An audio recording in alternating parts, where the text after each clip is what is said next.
The question is looking ahead when he then says, I want to know who the leaker was.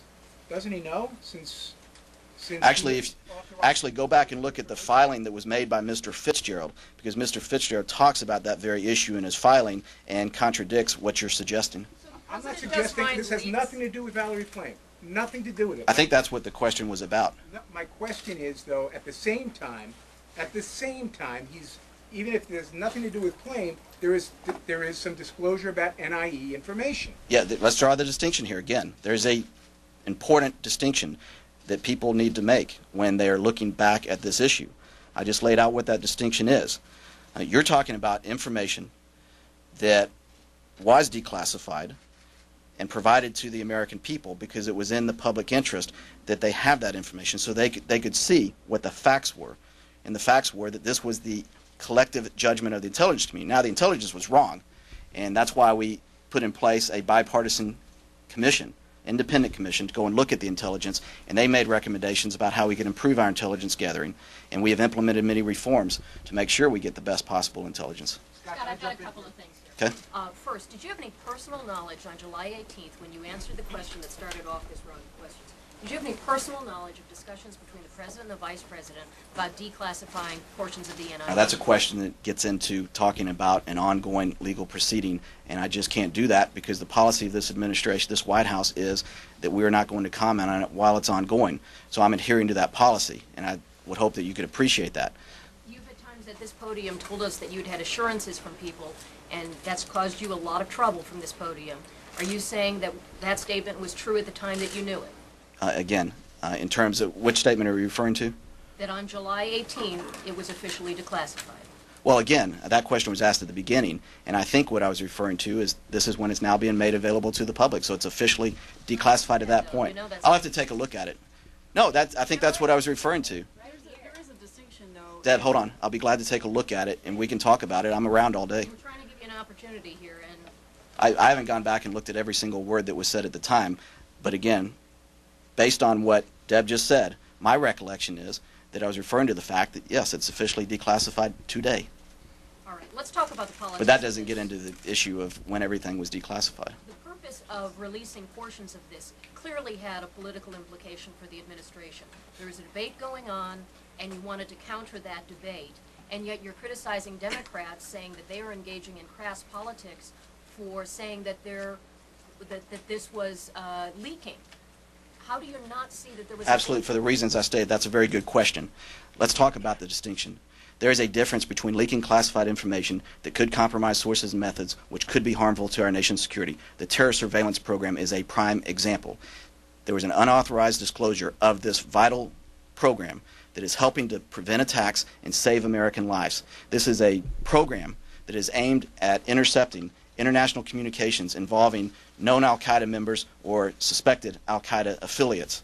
And it is vital to our nation's interest. General Hayden, the #2 man in our intelligence community, said its disclosure is harmful to our nation's security. So there is a clear distinction here. Democrats refuse to recognize that distinction. That is engaging in crass politics. On the issue of the National Intelligence Estimate, that is something that was in the public interest that it be disclosed because there is a lot of debate going on. And we will vigorously set the record straight when people are putting out misinformation or trying to suggest things that simply are not true. Helen, go ahead. Did the President know that Joe Wilson was married to a CIA agent before Novak revealed it? Again, this goes to, and you can go back and look at previous comments, but this goes to an ongoing legal proceeding. And I would encourage you to go and look at the filing that was made just the other night, because Mr. Fitzgerald touches on that subject in the filing. You mean the President did not know?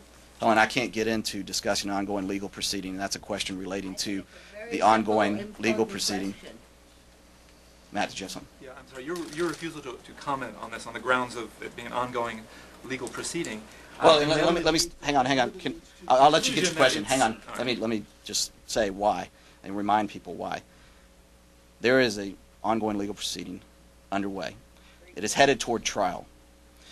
We want to see a fair trial. We want to see due process.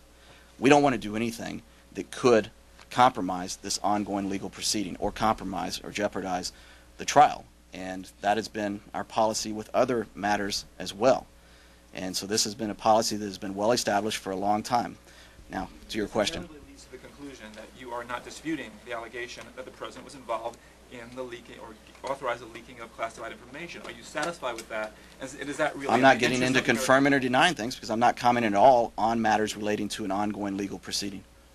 Scott, Let me come back to you. Let me go to others. Elaine, go ahead. Scott, let me ask you about the issue of credibility. Isn't the fact that you're up here having to vigorously defend and make the distinction between what some people see as leaking and what you are saying, from what I understand, is the sharing of information to provide historical context, isn't that illustrative of the fact that the president's credibility has been damaged by The Democrats have a credibility problem when they try to suggest that we were manipulating intelligence or that this is about something other than what I just said.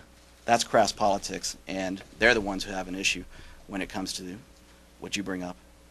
Go ahead. I want to see if I can sort out what you described earlier as sort of talking past each other earlier. There's a process for declassification, and the president has declassification authority. Which you've That's stated.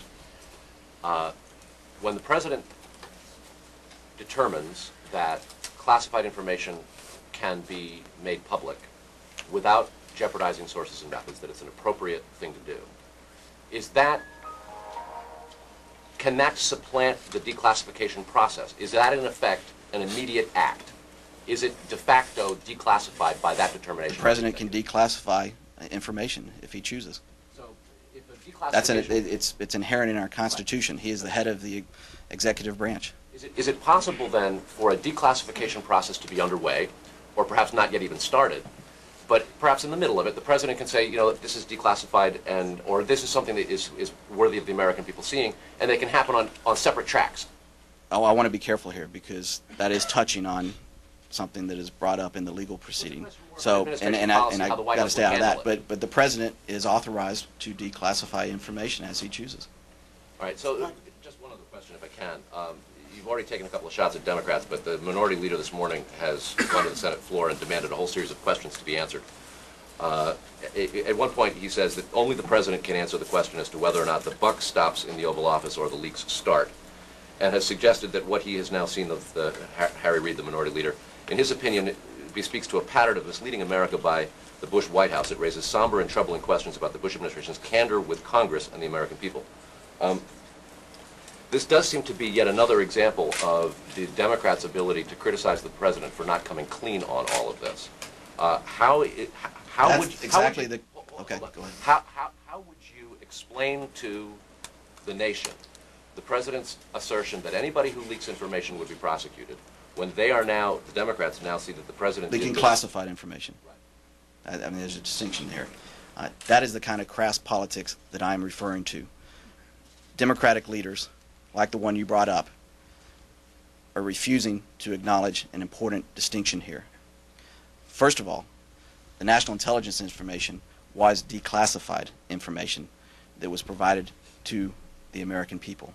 Now, the other issue I brought up was the issue of the terrorist surveillance program. And you bet the president has spoken out about its unauthorized disclosure, because what its disclosure has done is shown Al-Qaeda, our enemy, the playbook. This is an enemy that watches us very closely. This is an enemy that adapts and adjusts when they learn information about our tactics. And it's important as we carry out this war on terrorism that we don't do anything that could compromise our nation's security. The terrorist surveillance program has been a vital tool that has helped to save American lives. And it's one tool in an overall arsenal of tools that we are using to take the fight to the enemy and stop attacks from happening on American soil.